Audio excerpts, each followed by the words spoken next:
Hi friends, do you ever wonder why salespeople exist? They are needed because without making sales and generating revenue, you don't actually have a business. They might come in different titles like account manager, entrepreneur, business development, sales rep, solutions consultant, the list goes on. Now the challenge is that everybody loves to buy, but they hate to be sold to. So how do we overcome that? How do we get people to buy without coming across as pushy and just downright annoying? The answer, in my humble view, is that there are three basic levels to selling. So growing up as a teenager in the 90s, I loved to play arcade games, and that is actually one of the reasons why I wear glasses. And one of my favorite games was Street Fighter 2. Not one, but Street Fighter 2. And like any other game, there are always levels. Level 1, the beginner. You learn how to throw a punch, kick, and block. You are basically playing to survive. And level 2 is competent. You learn how to throw, and you learn when you throw your opponent, it causes more damage than kicking and punching. And level 3, proficient. You can cause even more damage when you learn how to use the dragon punch. And the key to the punch is timing. It's the same in selling. The timing of your questions, the timing of what to say, the timing of when to sell is everything. And once you have mastered all these levels, you get to face the final opponent, Bison. And the two of you battle it out. So think of selling like these three levels. Level 1, the beginner. I call this the talking brochure. And this is when you rely only on selling the benefits and features to make a sale. At this stage, basically, you are like a talking brochure. So let's say if you want to sell me this classic 80s Casio watch, the conversation will sound something like this. This Casio has a 50-meter water resistance. The battery lasts more than 5 years. It has a stopwatch, alarm, and backlight.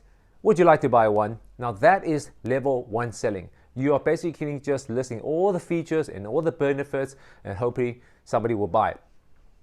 It's a very, very common way of selling, but unfortunately, it's not always very, very effective. Level 2, the competent salesperson. They basically sell the outcome. And this is when you're relying on selling the outcome of using the product. So let's stay on the Casio watch example again. And I say to you, you know what? There are fashion trends out there that show that retro watches are making a massive comeback. You see it in actors wearing it in Netflix series, sports stars and trendy business owners have all been spotted wearing one of these. And I'm the only retailer in your area that actually have stock right now. And you told me when you came into the store that you've been looking for this exact classic Casio. And you can buy right now. That is the level 2 level of selling on the outcome of using a product. Level 3, the proficient salesperson. I call it the pebble in your shoe. This level is tough because you are asking a person to change his or her mind. And from all the salespeople that I have dealt with on a weekly basis, unfortunately, only about 10% of the salespeople get to this level. It's hard because people don't like to change. They will only change because they have to. For example, I guess I can get a higher paying job and earn more money, but right now I can pay my debit orders and save a little bit, so I'm okay for now. I'm comfortable. I'll stay at my current job. Or my current supplier is not the best, but we've been working together for about 3 years and they don't really cause any trouble. Maybe we'll look at your company and your services in the new financial year. We'll stay with them for now. So, when you are selling, I need you to please remember this very, very, very important statement. People will only change when doing nothing costs more than doing something. I'm going to leave you with 2 practical tips which you can start practicing after watching this video. The first one is, how painful is the pebble in the shoe? I want you to look at your current presentation and your pitch to clients. What percentage is focused on asking and finding out what the client's pain is? Not from your point of view, but from their point of view.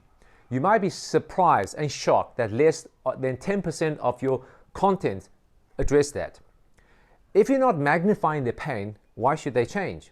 I mean, if you don't feel any pain, why will you change? You probably won't change.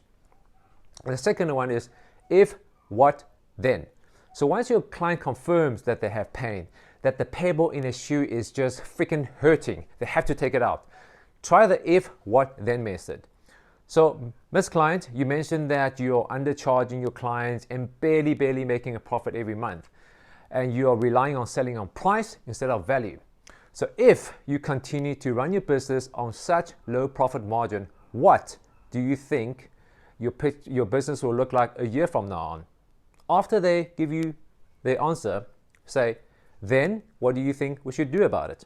That is the if, what, then method. It is effective because it helps you to magnify the pain of walking with a pebble in their shoe. Okay guys, that's a wrap. Please go and try out these 2 tips and let me know in the comments section below how this is helping you, and don't forget to click the subscribe button. I'll see you next time. Bye for now.